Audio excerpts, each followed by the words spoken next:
for and keep their focus on if they want to win. And that's as important as anything else for this group. Is they've got to have their antenna up. There's no opponent they can take lightly, and if every game is going to be a must win or however you want to describe it, they've got to be ready to play. And Brooklyn's been playing better, and if they're not careful, Brooklyn will sneak up and beat them. Well, and like I said, I mean, that's something that can't happen. So with this team recently getting eliminated from playoff contention, and again having that E next to your name in the standings, that was just all but a formality for Orlando, particularly with the way that they had been playing here recently. But there still has to be some level of disappointment in knowing that, even if you go on a run and win out, you still don't have a chance to make the playoffs. So how does Scott Skiles get this team up, particularly for games like this against opponents that, really don't get those competitive juices flowing? Yeah, I mean, I think that's going to be the challenge. He has tried the other way, to be frank. Coming out of the All-Star break, with 30 games remaining, he said, we have to go 20-10 to make the playoffs, and they really didn't come with any intensity and didn't take care of business to make that run. They didn't take that step up that they needed to take, and so finding motivation is certainly going to be a challenge. The guys that they're playing right now, the guys that they played Saturday, a lot of them are guys that haven't played very much this year, and so they had incentive to show what they can do, to show that they belong in the rotation. Some of them are going to be free agents this summer, so they have to show the rest of the league, get some tape to say, hey, I can do this. Dwayne Dedmon's going to be a restricted free agent this summer. Him going out there, scoring a career high 18 points, grabbing 12 rebounds, and taking advantage of this opportunity with Vucevic out is absolutely critical for him. You don't want too much individualistic play because you are trying to win, but there are a lot of guys that have something to prove still and have a reason to play hard. And, maybe you tap into that a little bit. As Skiles being a former player, he understands that incentive and that motivation. But you just got to find a reason to keep coming. Some of it is establishing a culture, saying, if you're going to be part of this future, these 9 games are as important as any other, because we may not bring you back if you don't play hard these 9 games, because that's the culture we're trying to build. Well, and then you've got an interesting game coming up Thursday night where the Magic, in theory, should be coming off of 2 wins in a row, which is something that they haven't done in quite some time here, since February 7th and 8th when they took a home and home against Atlanta. Right. And, and then before that, you have to go all the way back to 2015, which would be December 28th and December 30th, the last time that they won consecutive games. So should be in that position here heading to Indiana. Of course, you can't really take anything for granted. But for the Pacers here, again, one of these teams fighting for a playoff spot. They've got a little bit of a cushion with Chicago's recent struggles here. But again, the Pacers can't take anything for granted. So, with Orlando going to Indiana, I mean, it's shutting down Paul George. So who does the Magic put on Paul George here, and how much success can they have? Right now it's going to be Evan Fournier.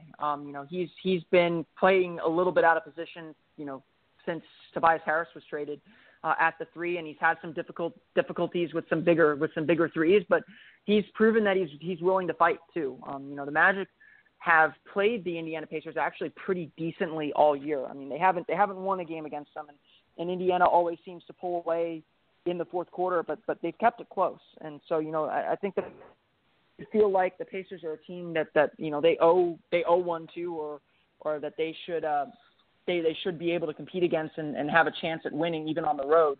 But they've got to do it. And obviously it starts with stopping Paul George or slowing him down some. And the Magic have had some trouble with that. They've had some trouble keeping them off the glass even. And so it's definitely a difficult matchup. And Indiana knows they have a lot to play for, and they're playing pretty well right now. So, again, Orlando's going to have to be focused on themselves and focused on their game plan and getting the job done to have a chance. You get a situation on Friday here when Orlando goes up to Milwaukee, and this is one of those difficult handicapping spots late in the NBA season, because you've got 2 teams playing for absolutely nothing except for potentially pride, or as you mentioned, Orlando playing to sort of form this new identity, this new culture. But it's a road back-to-back here against a Milwaukee team that remains to be seen what kind of effort we get from them. But I mean, this is just a very difficult game to look at from both sides, I would say. Yeah, and both teams are kind of in the same boat where they're young teams still trying to prove themselves in this league, and I think that's why it's hard to peg what's going to happen. Milwaukee has done some really nice things of late. I know Giannis Antetokounmpo has started coming along, and he's obviously a difficult matchup for any team. But the game, absolutely the game is hard to peg because of the motivation factor. But I think both teams will be pretty motivated. I think that both teams understand that they're playing for years beyond. They're not just playing for this season, and so they'll want to grow. They'll want to continue their growth and continue to finish the season strong. And so if you're looking for a sneaky fun game to watch, it might be this one, especially if Oladipo is back healthy by then. So we'll see what happens. I'm pretty optimistic that the Magic will continue to play hard. I think Milwaukee's been doing really, really good actually. They spent most of the season below the Magic. Maybe 2 weeks ago they passed the Magic, so they're trying to climb too. They've been playing for nothing for a while, and they've started to make their climb out, and they're playing good basketball. So certainly I think it's Milwaukee's fun motivated, and Orlando should be too. Well, one of the things that you get this time of year is, and you kind of get this in some of the college basketball postseason tournaments as well, guys don't give the same type of effort on the defensive end of the floor that they do on offense because there's just not as much defensive structure because guys just, at this point, you try to have fun with it, and coaches kind of preach that, the pressure's off. So you may not defend the 24, but you're going to play offense for the 24, or you're going to have an up-and-down transition type of game. Is that something you see Orlando falling into here over the final 9-10 games of the season? I mean, they've been trying to fall into that since mid-December, to be frank. The Scott Skiles is a defensive guy, and his throughout much of the season has been Magic seem to let their offense dictate their defense, and that's a mistake a lot of young teams make. But knowing how well Magic played in November and December on the defensive end, to see the team slip this much defensively has been, not alarming, but certainly troubling. And so, I think the Magic have tried to play that way. I think they frankly have tried to outscore opponents at various times of the year and have allowed, their offense to try to kind of dictate how they're going to play. And certainly it does because it shouldn't because, when the Magic actually play defense, they're able to get out in transition and they score more anyway. So it's a little bit of a disconnect with young teams that you can, if you play offense, your defense will come, or you can outscore a team. Really, the thing that most young teams have to learn is that you play good defense, your offense will become that much easier because you're able to get out in transition, get some easy points, and you're keeping the other team from scoring, so you're not slowing things down. One thing the Magic have said throughout the years, they want to play with a little bit more pace, and that's not necessarily just getting out in transition. It's also playing quicker within their half-court offense, and that's something that they've been doing a little bit better of late. Their offense has ticked up a little bit in the last few weeks or so, even without Nikola Vucevic in. It's actually ticked up as well. But at the end of the day, it still comes down to defense, and that's, I think, where the focus is going to be for the final 9 games. So Philip Rossman-Reich from Orlando Magic Daily, you mentioned a piece that you wrote earlier this morning. If you could give our listeners some more on that, and then also what else is going on over there.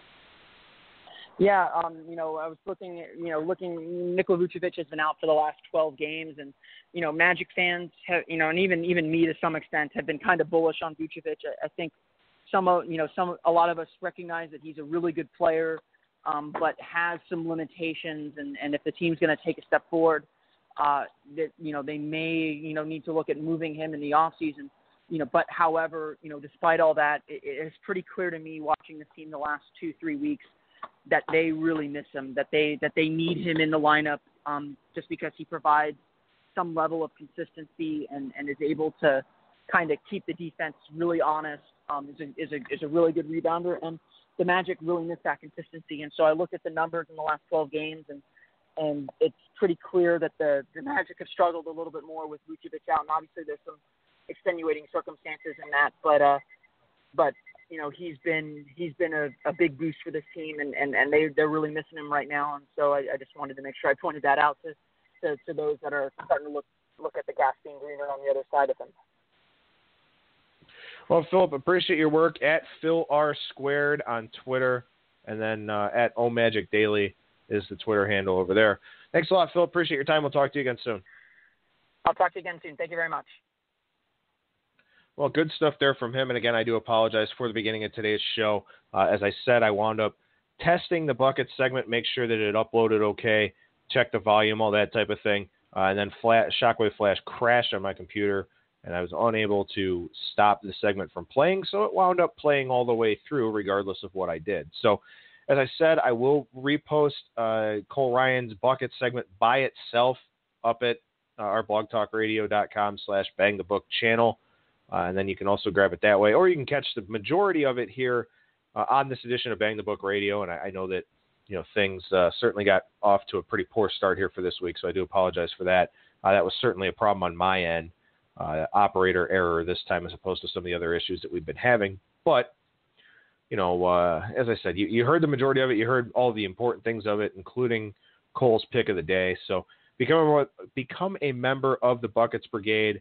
Follow him on Twitter at Cole Ryan and the number 9. Get a lot of good insight there from him and good stuff from Philip Rossman-Reich. Those are the teams late in the year in the NBA and the NHL that you can make money on. It's very hard to take the favorites, the teams that are fighting for playoff spots, all that type of thing, because there's just not value in those teams. The lines are inflated by the odds makers. Yeah, these are teams that are expected to win. Yeah, they're teams that are playing for something. But if you can isolate those teams that have, on the surface, nothing to play for, those are the ones that you want to get, because a lot of times those teams will play hard. And coaching is a big deal at this time of the year. That's very important. I'll talk about that here when I talk about today's NHL card. With some thoughts from one of the coaches that I just read on Twitter. But again, as I said, the lines for inflated team or for good teams are going to be inflated. So it is those bad teams, it is those bottom feeders that are going to be the sides that have value. And if you can pick those out at the right time, if you can isolate those, then you're going to make profit this time of year. But it can be very difficult. For a lot of people out there, those that have limited bankrolls, those that are relatively new to doing this, it's hard to go out there and back the Orlando Magic. It's hard to go out there and back the Brooklyn Nets.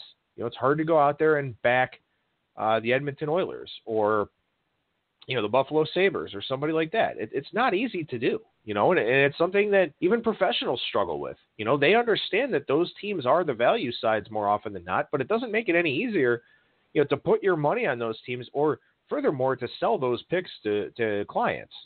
So, I definitely want to take this opportunity here today to preach caution in the NBA and the NHL. Don't go too far with this. And I know it's hard because there's really not a whole lot to play right now. College basketball, there's only 3 games left on the NCAA tournament. You've got 2 NIT games coming up tomorrow night. You've got the CBI and the CIT still going on. You got the Vegas 16. There are some college basketball opportunities here.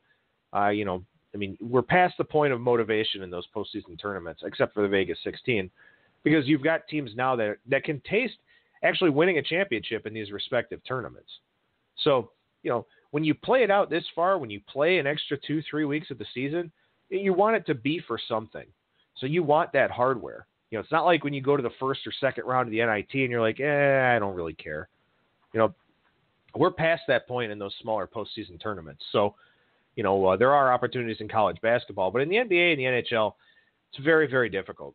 We're talking about professional athletes, with families, a lot more responsibilities, that type of thing. Some of these guys just want to take that vacation to the Caribbean after the season. Some of these guys just want to get home. Maybe their wives or girlfriends had kids over the season. Maybe they've got other baby mamas in other places, that they need to tend to here, want to see the kids, all that type of thing. So it can be pretty difficult unless you've got teams that have things to be playing for. But, it's those teams that have nothing to play for that are going to be the value for you this time of year. So, I know that that's difficult. I know that that's a tough sell, but unfortunately that's the way it is here late in the season with these daily winter sports. So, just be careful, be patient, try to find spot plays. That's why I do a lot of situational handicapping. I think that the situations and the schedules can, really shed some light on starting points. Not all